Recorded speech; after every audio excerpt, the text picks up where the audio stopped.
मैं हूँ आरजे विधि और आप सुन रहे हैं ये कहानी सिर्फ पॉकेट एफएम पर। शुरू करती हूँ अगला chapter, title chemical reaction.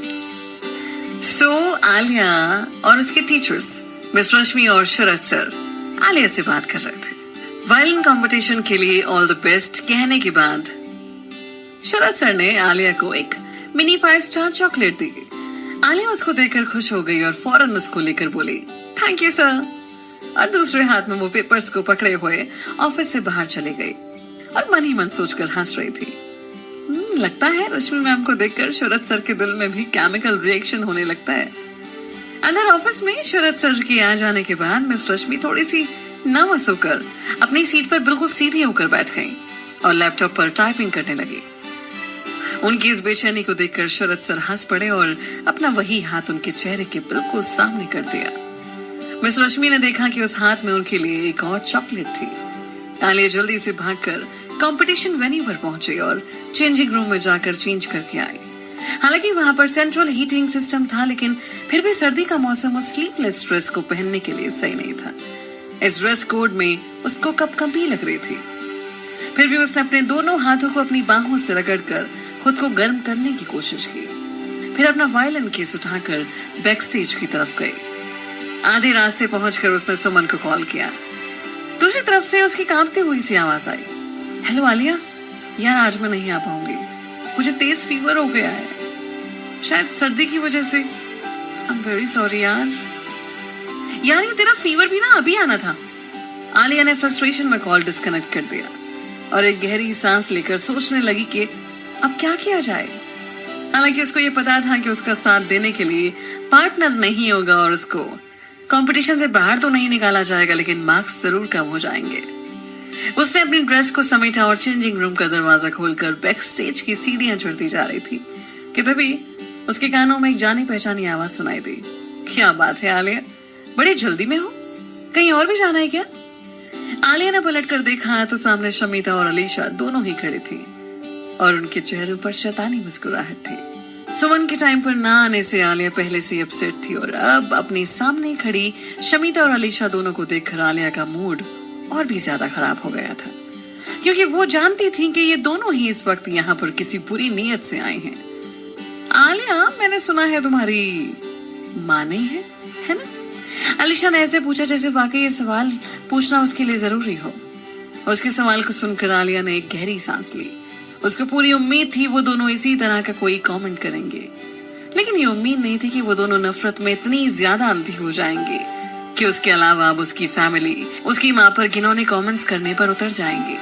Alia का चेहरा गुस्से में तमतमा उठा और गुस्से से अपनी दोनों मुट्ठियां भींच ली, लेकिन फिलहाल वो वहां किसी तरह का कोई बखेड़ा नहीं करना चाहती थी, वरना उसको कंपटीशन से डिस्क्वालीफाई भी किया जा सकता था। वो ऊपर से नीचे उतरकर उन दोनों के पास पहुंची और बोली, हटो मेरे सामने से। लेकिन उन दोनों ने ये सुनकर भी अनसुना कर दिया। उन्होंने ऐसे रिएक्ट किया जैसे उन्हें कोई फर्क नहीं पड़ा हो। शायद तुम्हारी माँ मर चुकी है ना? शायद इसलिए तुम्हें किसी ने कोई मैनर्स नहीं सिखाए। अपनी औकात से बढ़कर सपने देखना अच्छी बात नहीं होती आलिया। अगर मैं तुम्हारी जगह होती ना तो कभी भी इस कंपटीशन में नहीं आती। लेकिन तुम तो खुद को बड़े 30 मार का समझती हो।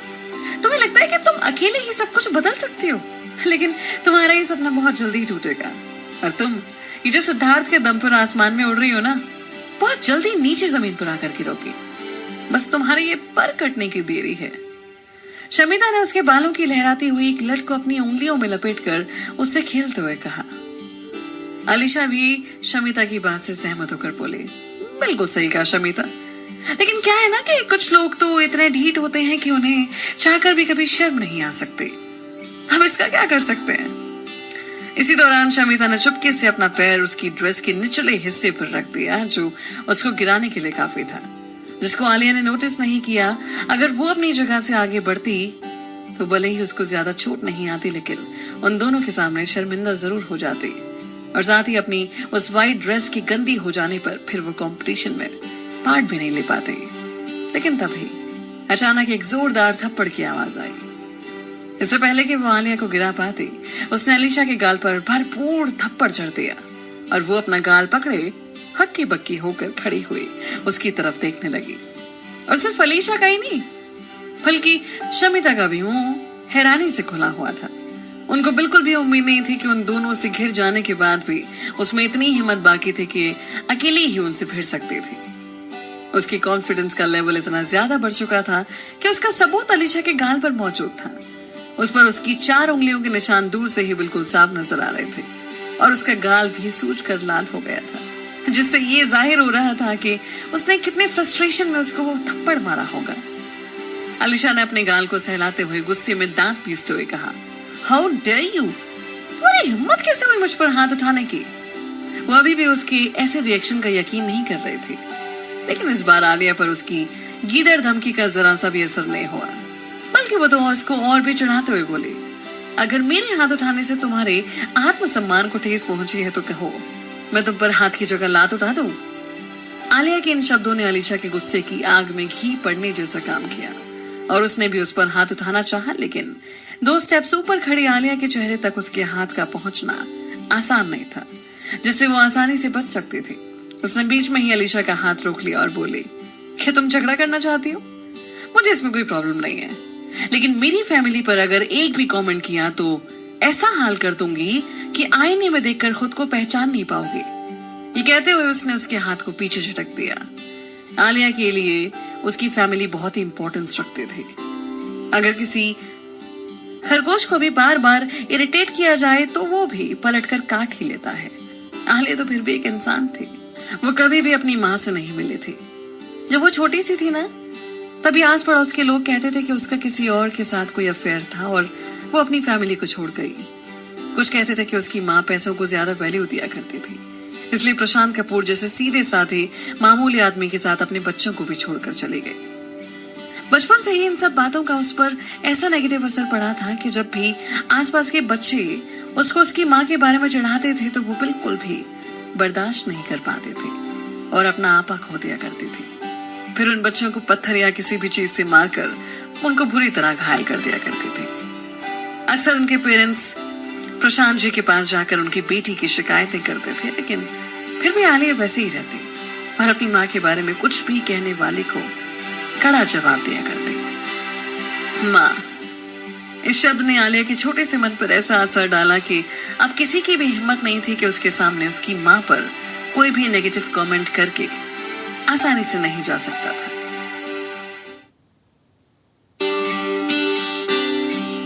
हाय, मैं हूँ आरजे विधि और आप सुन रहे हैं ये कहानी सिर्फ पॉकेट एफएम पर।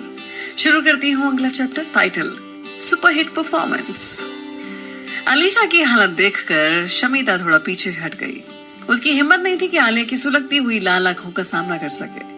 वैसे भी वो एक सेलिब्रिटी थी। अलीशा की तरह वो अपने खूबसूरत चेहरे पर वैसा जबरदस्त थप्पड़ नहीं खा सकती थी। एक सेलिब्रिटी के लिए उसकी सबसे कीमती चीज होती है उसका चेहरा। किसी भी सेलिब्रिटी के चेहरे पर छोटा सा दाग लगते ही हमेशा के लिए उसका करियर खत्म हो जाता है, और वो भी खासकर तब जब वो एक स्ट्रगलिंग हीरोइन हो। तो अब कौन शर्मिंदा है? आलिया ने गर्व से अपने थोड़ी उठाकर पूछा। तो मैं तुम्हें। अलीशा अभी भी उसको खोखली धमकी देने वाली थी, लेकिन आलिया ने बीच में ही उसको टोकते हुए पूरे कॉन्फिडेंस से कहा, अगर फिर दोबारा मेरी माँ या मेरी पूरी फैमिली के बारे में कुछ भी कहा ना, तो अभी के अभी एक और थप्पड़ खाओगी, और मेरा यकीन करो दूसरा थप्पड़ भी पहले वाले से जरा भी कम नहीं होगा। अलीशा में अब दोबारा इतनी हिम्मत नहीं बची थी कि वो आलिया से उलझ पाए। उनको धमकी भरे अंदाज में झड़क कर आलिया वापस सीढ़ियां चढ़ गई। अपनी भड़ास निकालने के बाद अब उसको काफी कंफर्टेबल महसूस हो रहा था। सुमन सही कहती है, जब लात का इस्तेमाल करके आसानी से जीत सकते हैं तो फिर बाद में टाइम वेस्ट करना कैसा? वो मन ही मन सोच रही थी। अलीशा, तुम ठीक तो हो ना? परफॉर्मेंस का टाइम हो रहा है, शमिता ने अलीशा से कहा। लेकिन मैं ऐसे चेहरे के साथ परफॉर्म नहीं कर सकती, अलीशा रोने जैसी शक्ल बनाकर बोली, और कुछ ही पल बाद गुस्से से अपनी मुट्ठियां भींचते हुए बोली, अगर मैं परफॉर्म नहीं कर सकती तो वो भी नहीं कर पाएगी। आलिया बैक स्टेज में जाकर बैठ गई। वो इसी उधेड़ बुन में थी कि स्टेज पर अकेले परफॉर्म कैसे करेगी। वहीं थोड़ी दूरी पर सामने दीवार पर एलईडी स्क्रीन लगी हुई थी, जिस पर मेन हॉल का लाइव टेलीकास्ट हो रहा था। थोड़ी देर में सभी कंटेस्टेंट अपनी बारी पर स्टेज पर परफॉर्म करने वाले थे। थोड़ी देर बाद स्टेज पर होस्ट आया और उसने अनाउंसमेंट किया, और अब जोरदार तालियों से स्वागत कीजिए स्टारडम नाइट ग्रुप का, जो अपनी शानदार परफॉर्मेंस से आज के प्रोग्राम की ओपनिंग करने जा रहा है। So ladies and gentleman, put your hands together for stardom night. ये सुनते ही सभी ऑडियंस और कंटेस्टेंट जोश से भरकर स्टारडम नाइट के लिए चिल्लाने लगे। आखिर एक सरप्राइज ओपनिंग थी जिसकी किसी को भी उम्मीद नहीं थी, और स्टारडम नाइट की पॉपुलैरिटी सिर्फ एक्सेल कॉलेज तक ही नहीं सिमटी थी, बल्कि उसके फैंस जगह जगह फैले हुए थे। ये बात उनकी आज की सुपरहिट म्यूजिकल परफॉर्मेंस के दौरान साफ नजर देखी जा सकती थी। अपनी धमाकेदार परफॉर्मेंस के बाद स्टारडम नाइट ग्रुप के तालियों और सीटियों की गूंज स्टेडियम के बाहर तक सुनी जा सकती थी। ओपनिंग परफॉर्मेंस के बाद तीनों ही स्टेज से नीचे आ गए और वहां का स्टाफ उनके ठहरने के लिए उनके लिए पहले से रिजर्व एक शानदार लाउंज में ले गया। सिद्धार्थ सर, प्लीज आप लोग तब तक यहाँ रेस्ट कीजिए। अब हम लोग सभी कंटेस्टेंट को जल्दी से रेडी करके कंपटीशन की शुरुआत करने जा रहे हैं। लेकिन इससे पहले कि स्टेडियम के स्टाफ की हेड वहां से जाती, सिद्धार्थ ने उसको रोक लिया। एक मिनट प्लीज, क्या आप मेरा एक काम कर देंगी? सिद्धार्थ ने बड़े अदब से मुस्कुराकर उससे पूछा। बैक स्टेज उधर आलिया भी स्टारडम नाइट ग्रुप को देखकर खुशी से झूम उठी थी। वो मन ही मन सोच रही थी कि किसी तरह से ईशान को अपने परफॉर्मेंस में सुमन की जगह अपना पार्टनर बना सके तो उसका काम बन जाएगा। लेकिन वो ये भी सोच रही थी कि उसको कॉल करे कि नहीं, क्योंकि यहाँ पर वो तीनों उसके दोस्त नहीं बल्कि फेमस सेलिब्रिटी हैं। अगर ईशान ने उसकी हेल्प कर दी तो न सिर्फ उसका परफॉर्मेंस कई गुना बेहतर हो जाएगा, बल्कि शायद वो इस कंपटीशन की विनर भी बन जाए। अभी वो ये बात सोच ही रही थी कि उसके पास एक लड़की भागती हुई आई, जिसकी आई कार्ड में बैकस्टेज डिस्पैचर का टैग भी लगा हुआ था, और उसके पास आकर मुस्कुराकर बोली, क्या आप कंटेस्टेंट नंबर 101 हैं? जी। आलिया ने हैरानी से उस लड़की को देखा। आप ही का नाम आलिया है ना? उसने फिर से दोबारा से कंफर्म करने के लिए पूछा। जी हाँ, मेरा ही नाम आलिया है, लेकिन आपको मुझसे काम क्या है? इस बार वो और भी ज्यादा हैरान थी। स्टारडम नाइट ग्रुप के तीनों सुपरस्टार यहाँ पास में ही लाउंज में रुके हुए हैं और आपको बुला रहे हैं। उन्होंने मुझे आपको लाने के लिए कहा है। उस लड़की ने कहा। मुझे? लेकिन मैं तो अभी थोड़ी देर में परफॉर्म करने वाली हूँ, मुझे क्यों बुलाया है? आलिया ने अपनी भवें चढ़ाकर पूछा। वो उसकी बातों से थोड़ी डाउट में लग रहे थे। दो बातें उसकी समझ में नहीं आ रही थी कि जब वो इस लड़की को नहीं पहचानती तो उसने इसको कैसे पहचान लिया, और दूसरी सबसे बड़ी बात ये कि जब उसने खुद सिद्धार्थ, ईशान या रोहित में से किसी को भी ये नहीं बताया था, तो स्टारडम नाइट ग्रुप को कैसे पता कि वो भी इस कंपटीशन में पार्टिसिपेट करने आई है? वो लड़की अभी भी उसको डाउटफुल लग रही थी। पता नहीं है यहाँ के स्टाफ की है भी या नहीं। वो लड़की उससे बड़े प्यार से पेश आ रही थी और उसको अपने साथ आने के लिए कन्विंस कर रही थी। अब ये तो मुझे नहीं बताया, शायद कुछ जरूरी काम है, आपसे अभी मिलना चाहते हैं। वो लड़की ने इससे ज्यादा कुछ नहीं बताया। आलिया की समझ में नहीं आ रहा था कि क्या करे। फिलहाल उसने डिसाइड किया कि वो जाकर कम से कम देख लेगी कि किस बात के लिए उससे अभी बुला रहे हैं। ठीक है, मैं चलती हूँ आपके साथ। वो उस लड़की के साथ चलने के लिए मान गई और उसके पीछे पीछे चल पड़ी। कंपटीशन शुरू होने से पहले आलिया उस लड़की के साथ उसके कहने पर स्टारडम नाइट ग्रुप के पास चली। हालांकि उसको कुछ गड़बड़ होने का अंदाजा लग रहा था, तो वो पहले से ही इसके लिए अलर्ट हो गई। वहां पहुंचकर जैसे ही उसने दरवाजा खोला, एक जोड़ी हाथों ने उसको अंदर खींच लिया। वो बुरी तरह से चौंक गई। जब उसने देखा कि सामने रोहित खड़ा मुस्कुरा रहा है, तब जाकर उसकी जान में जान आई। अरे यार, बस कुछ ही हफ्तों में हमें भूल गई और अभी भी ऐसे रिएक्ट कर रही हो जैसे हमें पहचानती ही नहीं हो। उसकी शिकायत पर आलिया थोड़ा छेप गई। सच में इतने दिनों में सबको वो भूल चुकी थी। अगर कोई याद था तो वो सिर्फ सिद्धार्थ। लेकिन तुम लोगों को कैसे पता चला कि मैं यहाँ हूँ? उसने हैरानी से पूछा। रश्मि मैम ने हमें बताया। आज सुबह ही हमें यहाँ के लिए ओपनिंग परफॉर्मेंस करने के लिए इनविटेशन मिला, तभी हम लोग यहाँ पर आ गए। वो मुस्कुरा कर बोला। और कॉलेज के सेशन का फर्स्ट डे भी मिस कर दिया, रोहित ने भी कमेंट किया। ईशान के ऐसा कहते ही आलिया की आंखों में चमक आ गई। वो ईशान के पास गई और उससे रिक्वेस्ट करते हुए बोली, ईशान, आज मेरी पार्टनर फीवर की वजह से नहीं आ पाई है और मुझे बिना किसी सपोर्ट के अकेले ही परफॉर्म करना पड़ेगा। इससे परफॉर्मेंस पर तो असर पड़ेगा ही, हो सकता है कि मैं इस राउंड से बाहर भी हो जाऊं। इसलिए क्या तुम प्लीज मेरी हेल्प करोगे? मेरे लिए पियानो से बैकग्राउंड प्ले करके मेरी हेल्प कर दोगे? उसकी बात सुनकर ईशान हंस दिया और बोला, तो फिर तुम मुझसे ये क्यों कह रही हो? तुम्हें इसके लिए मुझसे नहीं बल्कि सिद्धार्थ से कहना चाहिए, क्योंकि हमारे ग्रुप का सबसे फाइन आर्टिस्ट वही है। गिटार हो या पियानो, हम सब में सबसे अच्छा वही प्ले करता है। रियली?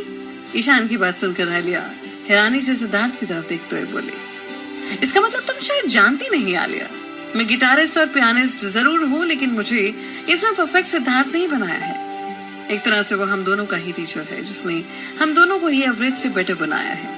ये सुनते हुए आलिया की आंखें चौड़ी हो गई और हैरानी से सिद्धार्थ की ओर देखने लगी। इस लड़के का तो हर दिन कोई ना कोई नया राज खुलता है। आखिर ऐसे और कितने राज हैं जो मुझसे छुपा रखे हैं? आलिया खामोश खड़ी सोच रही थी। अब उसके होठों पर प्यारी सी मुस्कान के साथ उसकी आंखों में एक रिक्वेस्ट भी थी, जिसका मतलब था कि आज के कंपटीशन की उसकी हेल्प कर दे। लेकिन सिद्धार्थ ने तो नक्कर कहा, मुझे कुछ नहीं आता, जाओ किसी और को ढूंढो हेल्प के लिए। उसके होठों पर एक शरारती भरी मुस्कुराहट थी। उसके सताने पर आलिया ने उसका हाथ और भी कस के पकड़ लिया और उसे किसी छोटी सी बच्चे की तरह जिद करते हुए बोली, प्लीज प्लीज सिद्धार्थ, तुमसे बेहतर तो कोई नहीं है ना, यू आर द बेस्ट। उसको इस तरह से मस्का लगाते देख वो भी हंस पड़ा, लेकिन फिर भी अपनी हंसी को रोकते हुए फिर चेहरे पर अपना वही एटीट्यूड बरकरार रखते हुए बोला, अच्छा ठीक है, मैं इसके बारे में सोचूंगा।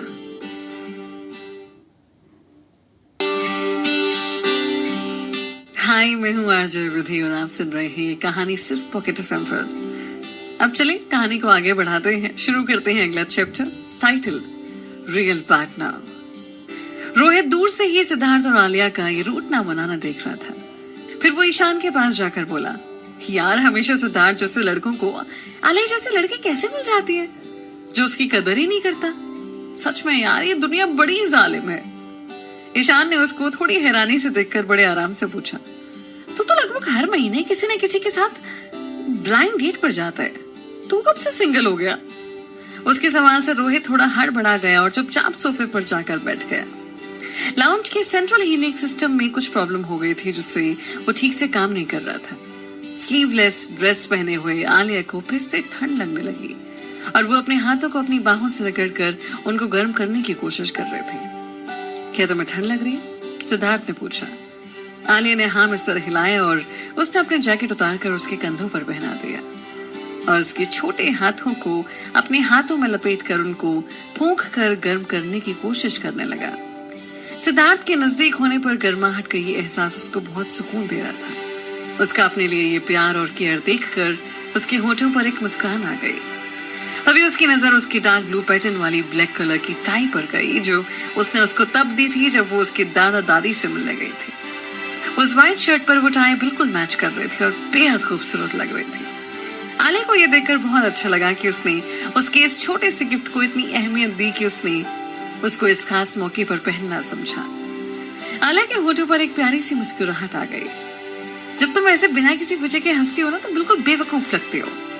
उसको यूं हंसता देखकर सिद्धार्थ ने कहा, अच्छा, और ऐसे बेवकूफ का दिया हुआ तोहफा तुमने बड़ी खुशी से पहना हुआ है?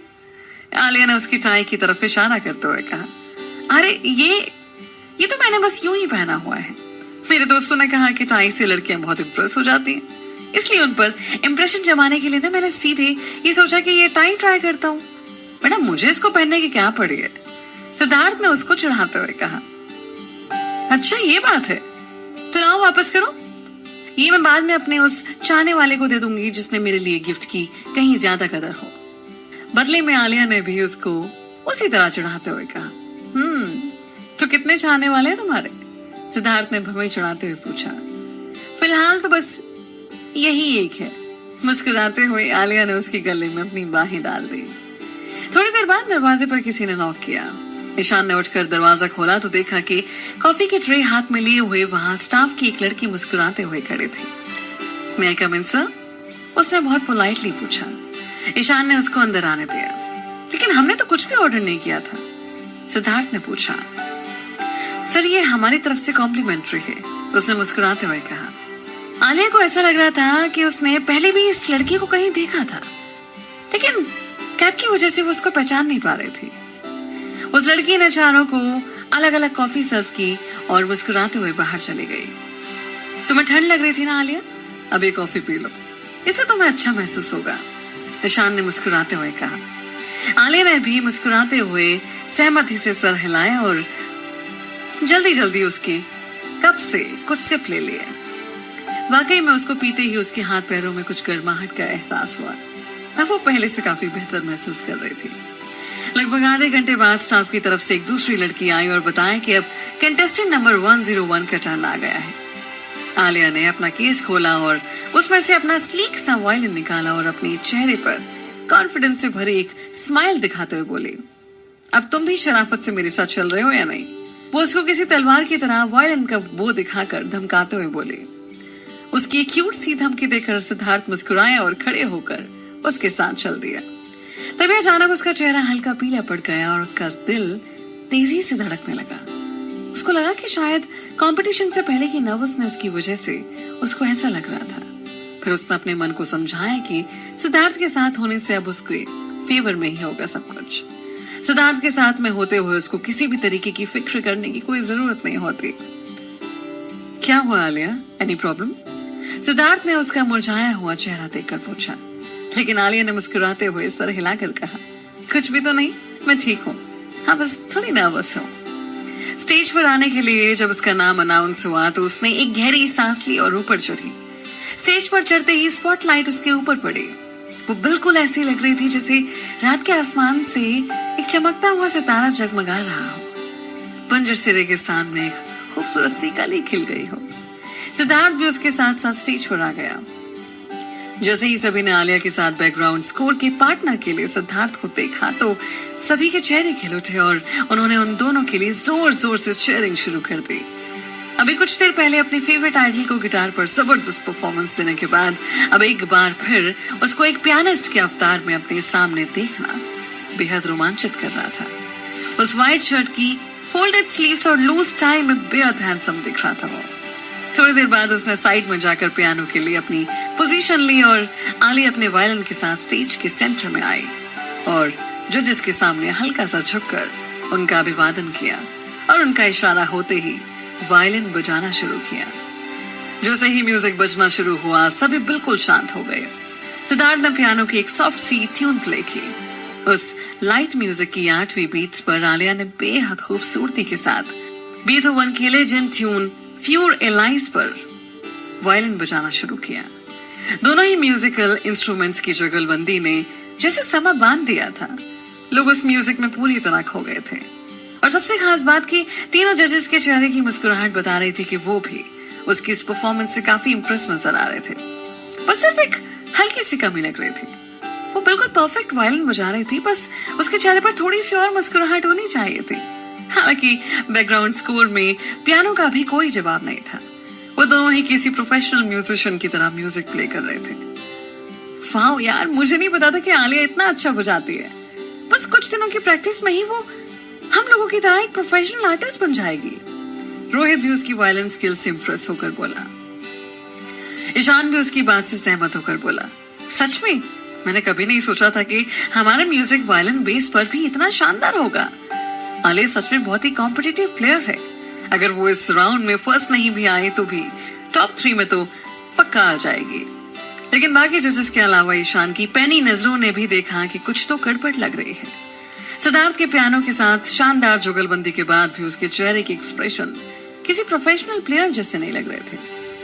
वहीं थोड़ी दूरी पर अलीशा शमीता के साथ ऑडियंस में बैठी हुई थी। उसका चेहरा आलिया की उस जन्नाटेदार थप्पड़ की वजह से सोचकर लाल हो गया था, इसलिए उसने अपने स्कार्फ को सिर के साथ साथ अपने आधे से ज्यादा चेहरे पर भी ओढ़ रखा था। कमबख्त अभी भी खड़ी है स्टेज पर, अलीशा ने नफरत से कहा। उसके भड़कने पर शमीता ने उसका मजाक उड़ाते हुए कहा, तुमको तो अपनी ट्रक पर भी भरोसा था, अब देख लिया, ये इम्पॉसिबल है। उसका बहुत ही भयानक असर होता है। अगर अभी तक कुछ नहीं हुआ तो अब जरूर होगा, देखना तुम। वो हर चीज से लड़ नहीं सकती। अलीशा के चेहरे पर सख्त एक्सप्रेशन थे। थोड़ी देर में साइड में लगी एलईडी में आलिया का चेहरा क्लोजअप में दिखाया गया तो उसको देखकर ईशान एक झटके से उठ खड़ा हुआ और जोर से बोला, रोहित फौरन एम्बुलेंस बुलाओ, जल्दी।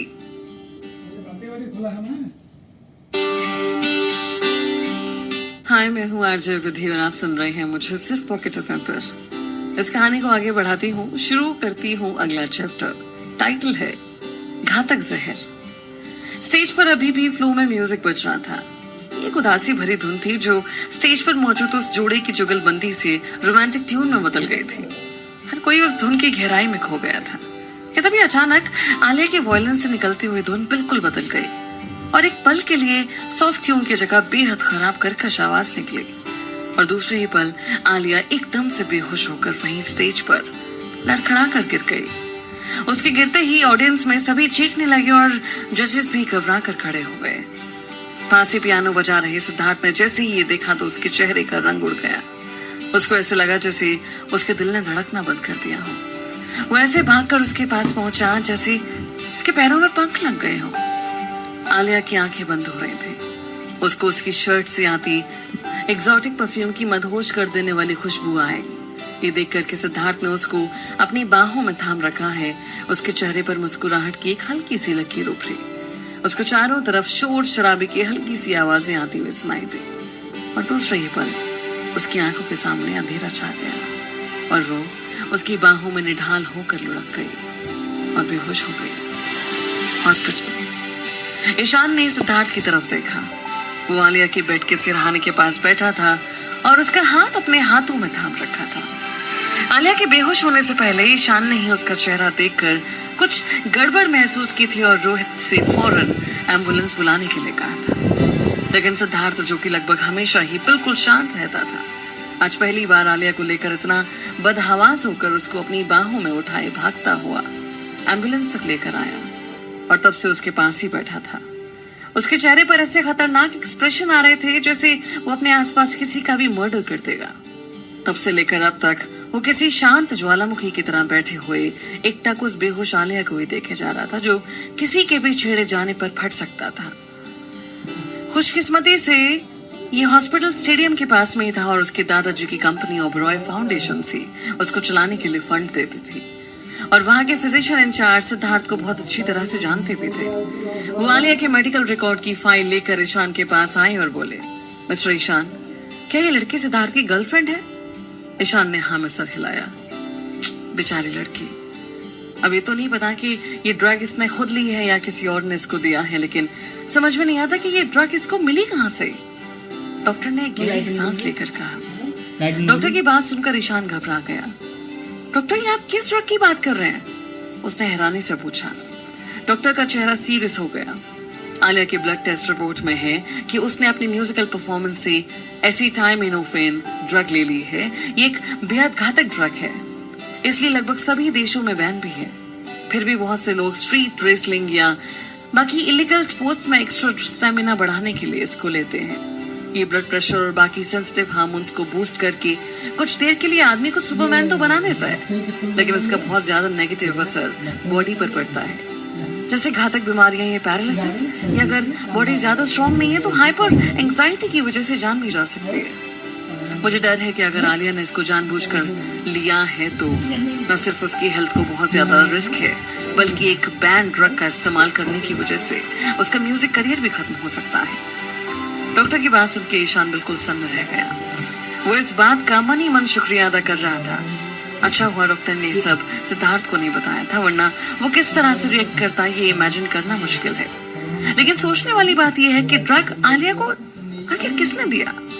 आखिरकार आलिया को होश आ गया, लेकिन उसकी कंडीशन अभी भी बेहतर नहीं हुई थी। उसका पेट और सीना अभी भी जैसे अंदर से जल रहा था। उसने बड़ी मुश्किल से कुछ गहरी सांस ली और दर्द को बर्दाश्त करने की कोशिश कर रही थी, लेकिन दर्द की शिद्दत से उसकी आंखों में आंसू आ गए। तभी किसी ने बड़ी ही नरमी से उसके हाथ को पकड़े हुए धीरे से उसका नाम पुकारा, आलिया। उसने धीरे से अपनी पलकें खोलकर देखा तो सामने उदास चेहरे में सिद्धार्थ बैठा हुआ था। उसकी उदासी भरे चेहरे को फिर से चेयर अप करने के लिए आलिया ने मुस्कुराने की कोशिश करते हुए धीरे से कहा, इस तरह तुम उदास अच्छे नहीं लग रहे, इतने थके हुए दिख रहे हो और ये तुम्हारी दाढ़ी के बाल भी बड़े हुए हैं। अगर तुम्हारी कोई फैन देखेगी ना तो क्या सोचेगी? उसने धीरे से कहा। उसकी महीन और सॉफ्ट सी आवाज सुनकर सिद्धार्थ को कुछ चैन मिला और उसके भी चेहरे पर हल्की सी स्माइल आ गई। आलिया को जैसे ही उन दोनों की परफेक्ट म्यूजिकल परफॉर्मेंस के बारे में याद आया तो उसकी मुस्कुराहट और भी बड़ी हो गई। सिद्धार्थ, हमारी परफॉर्मेंस को सभी लोगों ने पसंद किया था ना? सिद्धार्थ भी उसके सवाल पर मुस्कुरा उठा और उसके हाथ को चूमते हुए बोला, बहुत। तुम्हें पता है, जजेस चाहे जो भी कमेंट दे, लेकिन ये मेरी अब तक की सबसे बेस्ट परफॉर्मेंस थी क्योंकि मैंने तुम्हारे साथ परफॉर्म किया था। आलिया ने कहा, तुम बिल्कुल सही कह रही हो, तुम्हारी परफॉर्मेंस वाकई सबसे बेस्ट थी, उसने धीरे से कहा। फिर कुछ पलों के बाद उसके चेहरे पर शिकन आ गई और उसने शिकायत भरे लहजे में कहा, लेकिन अगर तुम्हारी तबीयत ठीक नहीं थी तो तुमने मुझे पहले उसी टाइम क्यों नहीं बताया? हम लोग परफॉर्मेंस बीच में ही रोकते थे। आलिया उसके हाथ पर अपना हाथ रखकर उसको तसल्ली देते हुए बोली, डोंट वरी, मैं अब ठीक हूँ। अब वो हमारी एक साथ पहली परफॉर्मेंस थी, उसको भला ऐसे किसी बीच में रोक देते? सिद्धार्थ उसको एक टक देख ही जा रहा था और उसका ऐसा जवाब सुनकर उसके मुंह से बस एक ही शब्द निकला, इडियट। वो आलिया के बेड के सिरहाने एक हाथ में उसका हाथ लिए बैठा था और दूसरे हाथ से उसके बालों को सहला रहा था कि तभी उसकी पॉकेट में उसका फोन वाइब्रेट हुआ। उसने फोन की स्क्रीन को देखा तो अलीशा की कॉल थी। उसने जब कॉल रिसीव किया तो दूसरी तरफ से आलिया की बहुत धीमी और दर्द भरी आवाज आई, सिद्धार्थ तुम कहाँ पर हो? मुझे बहुत चोट लगी है, मैं डिवाइन हार्ट हॉस्पिटल में हूँ जो हीवेट रोड पर है। असल में ये वही हॉस्पिटल था जिसमें आलिया का ट्रीटमेंट भी चल रहा था। सिद्धार्थ ने पिछली कई बार भी इस बात को नोटिस तो किया लेकिन बहुत ज्यादा ध्यान नहीं दिया। ऐसा एक बार नहीं कई बार हो चुका था कि जैसे ही आलिया या उसकी फैमिली में से किसी को भी मेडिकल इशू होता था तभी अलीशा को भी कुछ ना कुछ प्रॉब्लम हो जाती थी। कुछ सोचने के बाद सिद्धार्थ अपनी जगह से उठा और आलिया की माथे पर हल्के से एक प्यार भरा किस करके बोला, तुम आराम करो, मैं बस अभी आया। सिद्धार्थ के होठों के नरम एहसास को अपने माथे पर महसूस करके आलिया को बहुत अच्छा लगा और इसी खुमारी में उसने अपनी आंखें बंद कर ली। उसके बाद सिद्धार्थ अलीशा के वार्ड की तरफ गया। उसने देखा सामने ही वो बेड पर लेटी हुई करहा रही है। उसका चेहरा बिल्कुल मुरझाया हुआ है और उसका बायां गाल लाल होकर बिल्कुल सूजा हुआ है। उसके गोरे बेदाग गाल पर सूजन इतनी ज्यादा थी कि दूर से ही नजर आ रही थी। उसको देखकर एक पल के लिए तो उसको उस पर काफी तरस आया। सिद्धार्थ को देखते ही अलीशा की आंखों में आंसू आ गए और उसके सूखे हुए होठों पर खुशी की एक हल्की सी मुस्कुराहट आ गई। ऐसे लगा कि न जाने वो कब से वहां पर पड़ी हुई उसका इंतजार कर रही थी। लेकिन सिद्धार्थ को उसके उन आंसुओं से और उसकी बेचार की मुस्कुराहट से जरा भी फर्क नहीं पड़ा। बचपन में उसकी जरा सी तकलीफ से वो बहुत ज्यादा परेशान हो जाता था, लेकिन अब जैसे जैसे वक्त बदल चुका है वैसे ही शायद अब उसके दिल की फीलिंग भी बदल चुकी थी। अलीशा की उम्मीद के बिल्कुल उलट उसने प्यार से पूछने के बजाय बड़ी ही बेरुखी से पूछा, ये तुम्हारे चेहरे को क्या हुआ? अलीशा बोलने की कुछ कोशिश कर रही थी लेकिन जैसे ही उसने सिद्धार्थ से इस सख्त लहजे में ये सवाल सुना तो वो एकदम चुप हो गई, जैसे सारा कसूर सिर्फ उसी का हो। फिर वो किसी अपराधी की तरह अपनी नजरें उठाकर उससे बोली, अगर मैं तुम्हें बताऊंगी तो क्या तुम मेरी बात का यकीन करोगे? पहले मुझे बताओ कि आखिर क्या हुआ। सिद्धार्थ ने बिना घुमाए फिर उससे सीधे पूछ लिया। तब तक अलीशा ने अपने दिमाग में पूरी कहानी तैयार कर ली थी। उसकी आंखों से आंसू बहने लगे और उनको अपने दूसरे हाथ से पूछते हुए बोली, ये सब आलिया ने किया है।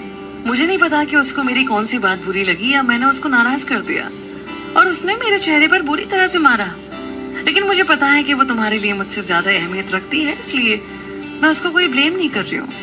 तुम उसकी सबसे ज्यादा केयर करते हो, मैं जानती हूँ कि उसके सामने मैं कुछ भी नहीं हूँ। उसके ऐसे सेंटिमेंट से भरे शब्दों और बहते हुए आंसुओं को देखकर वहां पर खड़ी हुई उसकी ड्रेसिंग कर रही नर्स भी इमोशनल हो गई।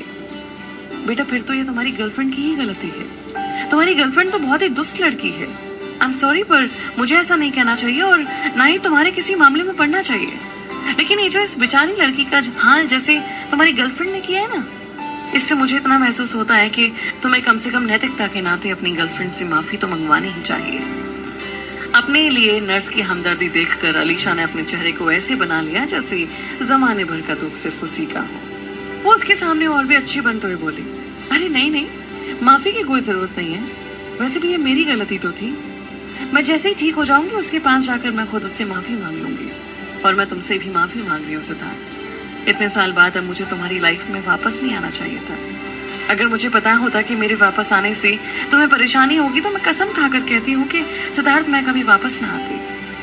काश के उस हादसे में मैं ना बचती तो आज मेरी वजह से ना तो तुम्हें कोई परेशानी होती और ना ही आलिया को। किसी के भी दिल को इमोशनल करके छन्नी कर देने वाली उसकी बातें सुनकर वो नर्स आलिया से और भी नाराज हो गई। व्हाट? क्या तुम्हारी गर्लफ्रेंड इस बेचारी मासूम बच्ची से सिर्फ इसलिए जलती है कि उसको लगता है कि ये बेचारी तुम दोनों के बीच आ रही है और सिर्फ इसलिए इस मासूम बच्ची का इतना प्यारा सुंदर सा चेहरा भी बिगाड़ने तक की कोशिश की। उसकी ये हरकत सिर्फ इंसानियत से परे नहीं बल्कि एक क्राइम भी है। मुझे नहीं पता था कि लड़कियां भी इस तरह साइको हो सकती हैं। मेरी सलाह तुम्हें ये है बेटा कि ऐसी लड़की से दूर रहो। जब उस नर्स ने आलिया के बारे में ये सब सुना तो उस पर अपने दिल की भड़ास निकालते हुए न सिर्फ तरह तरह के कमेंट किए बल्कि सिद्धार्थ को उस साइको गर्लफ्रेंड से दूर रहने की सलाह तक दे डाली। सिद्धार्थ वहीं पर अपने दोनों हाथ क्रॉस करके खड़ा होकर उन दोनों की बातें चुपचाप सुन रहा था।